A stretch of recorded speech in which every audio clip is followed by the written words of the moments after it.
উপস্থিত ঋত্বিক দাদা, পাঞ্জাদারি দাদা, তাদের চরণতলে প্রণাম জানাই। উপস্থিত মায়েরা এবং দাদারা যারা আছেন এবং আমার যে ছোট ছোট ভাই বোনেরা এসছেন তাদেরকে ভালোবাসা। দীক্ষা নিলেই যজন যজন ইষ্টবিধি এটা করতেই হয়। আজকে এই সৎসঙ্গ দাঁড়িয়ে আছে এই যজন যজন ইষ্টবিধির উপর। ঠাকুরের কথা সহজভাবে আপনি লোককে বলুন, সেটাই যাজন।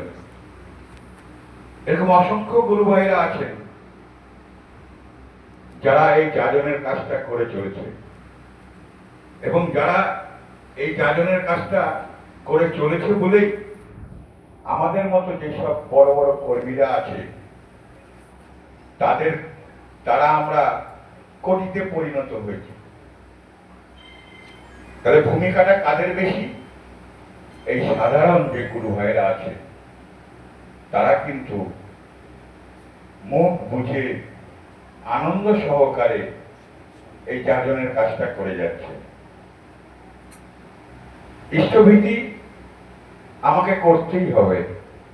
যদি আমি উন্নতি চাই, নিজেকে ভালো রাখতে চাই, তাহলে আমাকে ইষ্টভীতি করতেই হবে। ইষ্টভীতি ঠাকুরের প্রথম ভোগ নিবেদন। আমি প্রথমেই যদি আমার জীবনটাকে অর্থাৎ চলার শুরুটাকে প্রথমেই যদি আমি ইষ্টভীতি দিয়ে শুরু করি, আমার জীবনের চলাটা প্রতিদিন আমার সহজ হবে। ভাবটা থাকবে ঠাকুরের প্রতি, মনটা থাকবে ঠাকুরের প্রতি, বিশ্বাস থাকবে ঠাকুরের প্রতি।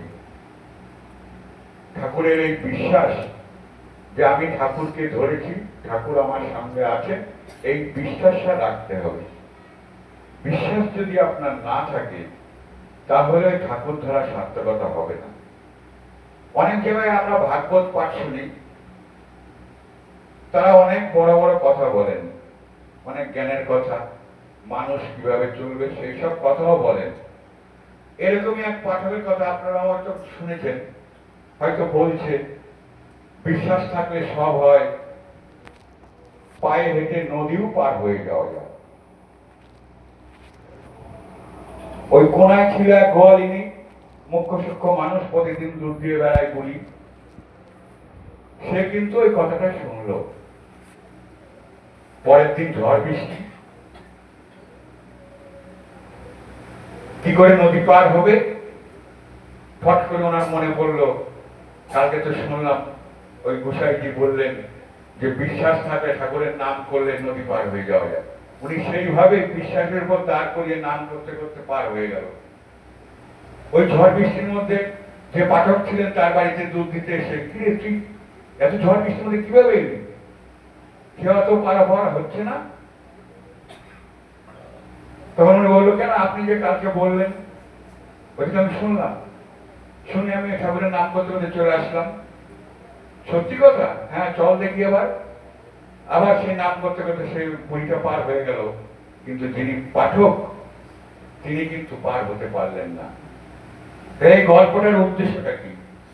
কারণ আমরা মুখে অনেক বড় বড় কথা বলি, এই করব ওই করব, অনেক ধার্মিক কথা বলি, কিন্তু আমার বিশ্বাস নাই। কিন্তু ওই মুখ্য সূক্ষ্ম বুড়িটা ও কিন্তু বিশ্বাস করে কিন্তু ঠাকুরকে পেয়ে গেল। তা এই জিনিসটাই আমাদের আনতে হবে। আর ইষ্টভীতিটা ঠিক তাই, এই বিশ্বাসের উপরই নির্ভর করবে।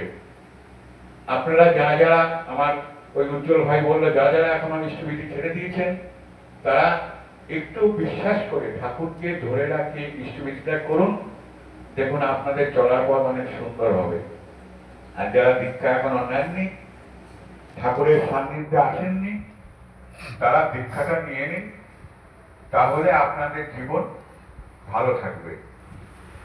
উজ্জ্বল ভাই যেটা বললো যে ঠাকুর আমাদের কিভাবে শিক্ষা দিতেন, ওই যে পর্দার কথাটা বললো, ফট করে পর্দা দিয়ে দিল। গল্পটার মানেটা হচ্ছে এখানেই যে পর্দাটা দেওয়া মানেই হচ্ছে আমি নিজেকে, যে ভাইটি পর্দাটা দিয়ে দিল আর কি, সে নিজেকে দাম্ভিক মনে করলো, আর যারা নাকি ছিল তাদেরকে অসম্মান করলো। ঠাকুর এটাই ধরিয়ে দিলেন। এই গল্পটা ঠাকুর ওই জন্যই বললেন ওকে, যে এইভাবে কেন করলি। ঠাকুরের জীবনে অনেক মাতাল বচ্চরিত্র লোক এসছে, ঠাকুর তাদেরকে সব সোজা করে দিয়েছেন, ভালোভাবে বুঝিয়ে, কোনো রাগ ঢাক করে না। অনেক কৃপণ লোক এসছেন। পাবনায় একটা কৃপণ লোক ছিল, সেই কৃপণ লোকটা প্রতিদিনই ঠাকুরের কাছ থেকে জিনিসপত্র নিয়ে যায়। অর্থাৎ ঠাকুরের জিনিসপত্র নিয়ে সে প্রতিদিনই ঠাকুরের কাছ থেকে কোনো না কোনো জিনিস নিচ্ছে, কিছু দেয় না। এরকম ভাবে প্রায় 6 মাস কেটে গেল, শুধু ঠাকুরের জিনিস ঠাকুরের কাছ থেকে সব নেবে, এই একটা ধান্দা। লোকটি কিন্তু বড় লোক, অনেক টাকা পয়সা আছে। ওই 6 মাস কেটে যাওয়ার পরে হঠাৎই একদিন ওই লোকটি ঠাকুরের জন্য একটা আগলা দিল, অর্থাৎ 50 পয়সা। ঠাকুর ওই পয়সাটা নিয়ে বুকের মধ্যে চেপে ধরে, সে যে কি আনন্দ ঠাকুরের, বললো তুই যে আমাকে কি দিলি, 7 রাজার ধন 1 মানিক।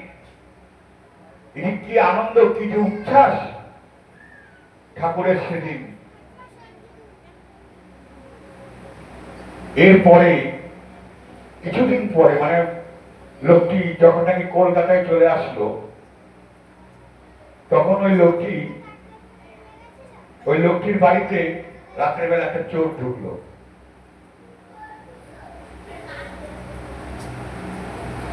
চোরটা যখন ঢুকলো,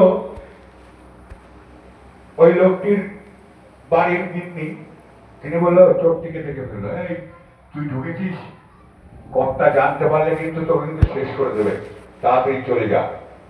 এদিকে টুকটাক আওয়াজে কর্তাও জেগে গেছে। কর্তাবাবু ওই চোরটিকে ধরলো, এদিকে চুরি করিস কেন? ওনার বাড়ির লোককে বললো, দেখো তো কিছু খাবার দাবার আছে নাকি, ওকে খাইয়ে ছেড়ে দাও। তা কিছু খাবার দাবার দিল, দেওয়ার পরে ওকে বললো যে কালকে তুই আমার সাথে সকালবেলা দেখা করবি। চোরটি পরের দিন সকালবেলা আসলো। ওই লোকটি চোরটিকে একটা কাজের ব্যবস্থা করে দিল। এই যে গল্পটা বললাম, এই গল্পটার পিছনে কি রহস্য লুকিয়ে আছে? এই রহস্যটা হচ্ছে ঠাকুরের যে সে উচ্ছ্বাস, সে যে আনন্দ, ওই একটা আগলার শিখির জন্য, সেই আনন্দটাই এই লোকটির বুকে কিন্তু ছিল, যে আজকে আমি ঠাকুরের জন্য মাত্র এইটুকু সামান্য করলাম, তাই ঠাকুর এত আনন্দ উচ্ছ্বাস। এই উচ্ছ্বাসই একটা লোকের জীবন পরিবর্তন করে দিল। তা আমাদের ঠাকুর হচ্ছে এইটাই। অর্থাৎ কাউকে কোনো কটু কথা বলে বা রাগের চোটে কোনো সময় কাউকে বকাবকি করবে না। মানুষকে কিভাবে ভালো করতে হয় এটাই শিক্ষা, তিনি এটাই শিক্ষা দেন। আর এই শিক্ষাটাই আমাদের নিয়ে চলতে হবে সারা জীবন। একটা লোক যদি কানা করেও কিছু করে থাকে, তাকে সম্মান করতে হয়। আমরা এই জিনিসটাই ভুলে গেছি। আমাদের অর্থের অহংকার, দর্প নিয়ে আমরা নিজেকে, ওই চেয়ারের লোকটা, যে চেয়ারটা আমাকে দিয়েছে, আমি চেয়ারে বসে শুধু হুকুম করি, কিন্তু সামান্য যারা করছে, অসংখ্য এরকম মানুষ আছেন, তাদেরকে সম্মান করতে হয়। আর ঠাকুরকে ধরে এই শিক্ষাটাই আমরা পেয়েছি। আসুন আমরা আপনার সবাই মিলে ঠাকুরের ভাবধারায় আমরা চলি। জয় গুরু।